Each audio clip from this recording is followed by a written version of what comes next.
Hi there, Virgo. Here is a general look at your solar chart for February, but with a chunk of January thrown in as well.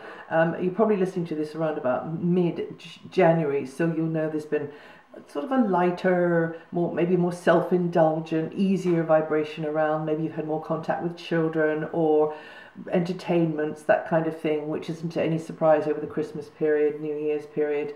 There could even have been some romance, but just more game playing, more not in a bad way, but in a good way, hopefully. And just more time for having some fun.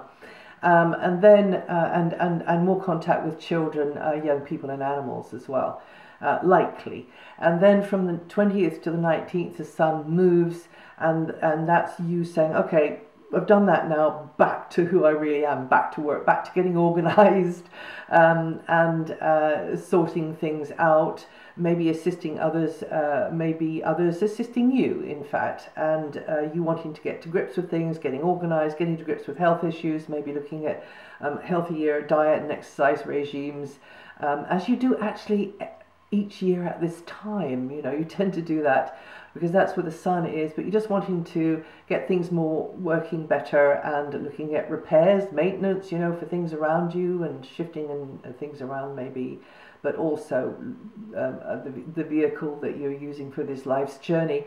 And then from the 19th onwards, that's a time for connecting with others, getting hooked up with others, negotiating maybe sometimes, but definitely bonding could be going on, whether it's a fleeting bonding or it's a longer term bonding. Definitely good time for mutual interaction. When I say it's a good time, it's just the time that this will be more prevalent.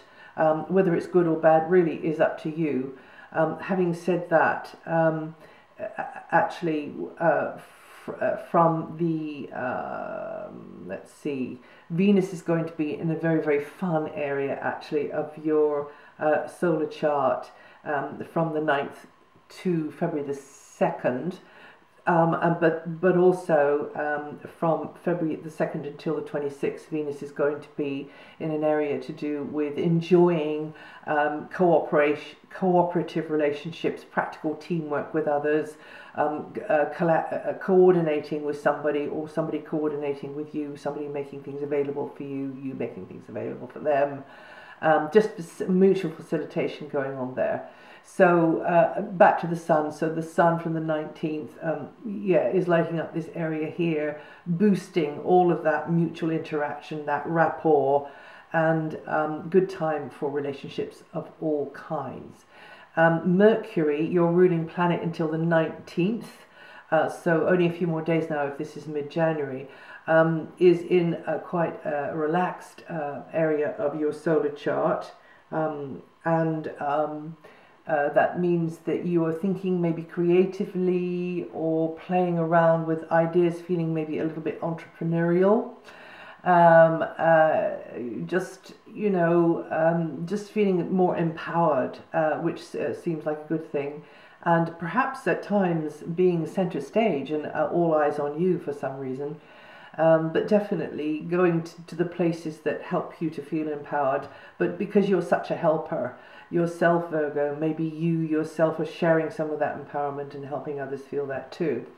And then from the 19th to the 6th, position of Mercury there means that, you know, your mind is focused on the to-do list, tackling the work that's piled up in the corner, sorting things out, sorting others out maybe as well, and looking after the mechanical details of daily life, whatever they are, and definitely just putting the work in, you know, applying the skills, maybe learning some new skills could be going on now. And discussions and ideas will be centered around this very practical area. And then from February the 6th, communications, personal, professional, the rapport, the bouncing ideas off somebody else. Relationships will be the center of what's the paperwork or the correspondence is about, or maybe the conversations are about. It will be relationships, or it will be somebody who you're in relationship with. and somebody will very much value your guidance or information, or indeed you will be valuing very much somebody's guidance or information. Somebody will be a go-between for you, or you'll be a go-between for somebody else. And you'll just be playing with ideas there. And that is actually, let's see, okay, and then it's going to shift on into the next area, but not for a little while. It's going to be staying in there. Your ruling planet Mercury is going to be staying in this sector here for quite a long time. So it'll help you to clarify your thinking. But very much maybe you'll be collaborating with somebody a little bit more. Maybe there'll be some sort of teamwork going on, or maybe you're going to start doing lots of one-to-one. I don't know quite, well, I can't know at all, in fact, how this is going to work out. But that, you know, that it has that sort of look about it, because it's going to stay in that sector of your chart for an extraordinarily long time. Then Venus's position, I've mentioned, you know, before, from the 9th to February the 2nd, Venus is going to be lighting up the area to do with entertainments, more leisure, perhaps a little bit of romance, or maybe a lot of romance. Also young people, animals, and you doing things that you find empowering, you feeling very much appreciated too at that time. So that sounds good to me. And then from the February the 2nd to the 26th, Venus is going to be in this area lighting up practical cooperative alliances, somebody doing you a favor, you doing somebody a favor, you know, working together, whatever it is. It throws a good light on service providers, anybody who is doing work for you. It tends to, you know, oil the wheels and balance it out. But also, you know, if you're doing work for somebody, it tends to mean that they can be, you know, interesting and easy. It's easier to be with them. And then from the 26th, Venus is in her favorite place, boosting the relationship area. Now Mars, until February the 2nd, Mars is in an area of quite hard work and service, and you wanting to, as I say, get sorted, busying yourself with things, and you wanting to get on top of whatever the work is about, or anything to do with health, yours or another's. That can be. And there could be a little bit of danger of being too hasty, or overextending yourself, or overextending your energies, because Mars doesn't seem to know when to stop really, and is very impatient. So just watch your step, you know, whilst Mars is going through that area there. But you can get an awful lot done. And as I say, there can be some laughs along the way as well.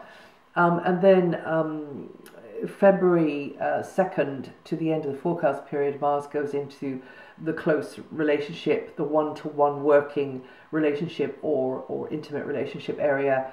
But that can make that area there very proactive, dynamic. You and someone could really do business together, but also you and someone could elicit strong opinions in each other, and there could be a falling out maybe.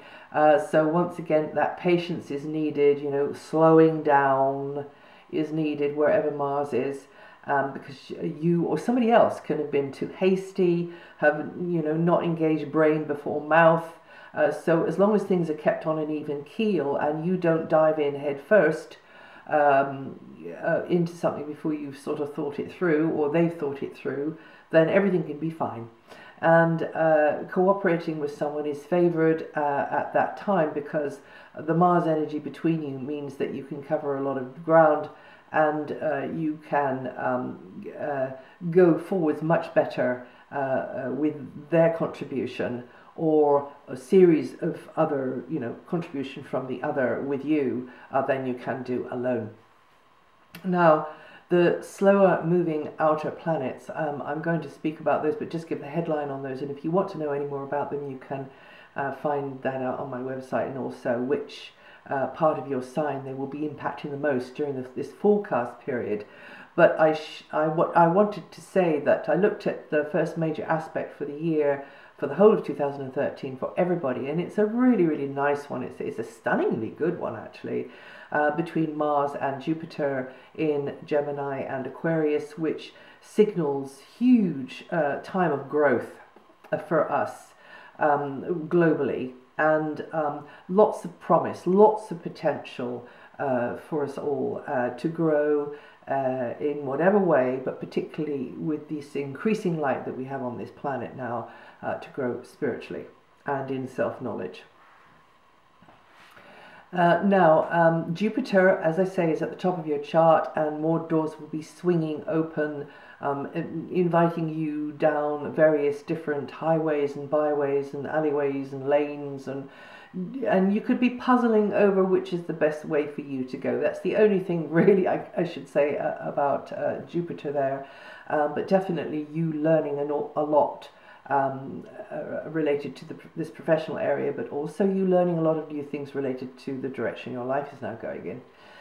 Saturn is going to be challenging you through the communications sector over this next 2 years, developing speaking, writing, any medium of self-expression, education, short distance travel, having to keep more to deadlines maybe, having to keep more to schedules maybe for some of you, working harder in communications, working harder in education, and finding out that certain perceptions, either your own or others, but we've always got our own, aren't necessarily based in any kind of fact and may not even be true. So I'll just leave that one with you. Now Uranus is going to be, for quite a while, revolutionizing the way your joint finances work. So there can be some ups and downs, some sudden shocks there, and then it's sort of evening out and you're getting things on an even keel again, or things just naturally falling into place again. But uncertainty can be there for a bit, destabilization can be there for a bit, depending during this very long transit of several years whether it is impacting an important point in your natal chart. Neptune's in your area of close relationship for many years now, again impacting you the strongest when it is connecting with a point in your natal chart, but there being sort of a confusion sometimes, or even feeling of deception or self-delusion, because you're not sure about somebody else, or they're not sure about you, or you don't know if you can rely on them. So just the major thing about Neptune there is don't put somebody on a pedestal and give away your power. No, don't do that.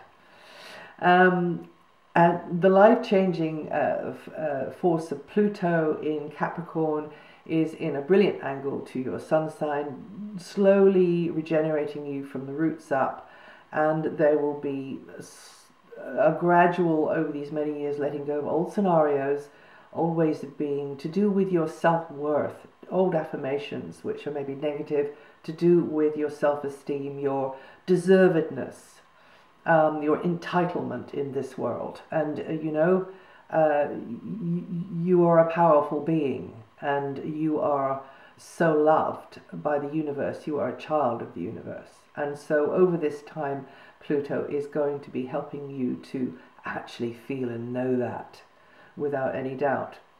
So that seems a good note upon which to end. And if you know your rising sign or your moon sign, listen to the forecast for those. Those could give you another thread to sort of weave into the general picture. And I hope you have a really juicy 2013 and a cracking new year. And I'll see you the next time.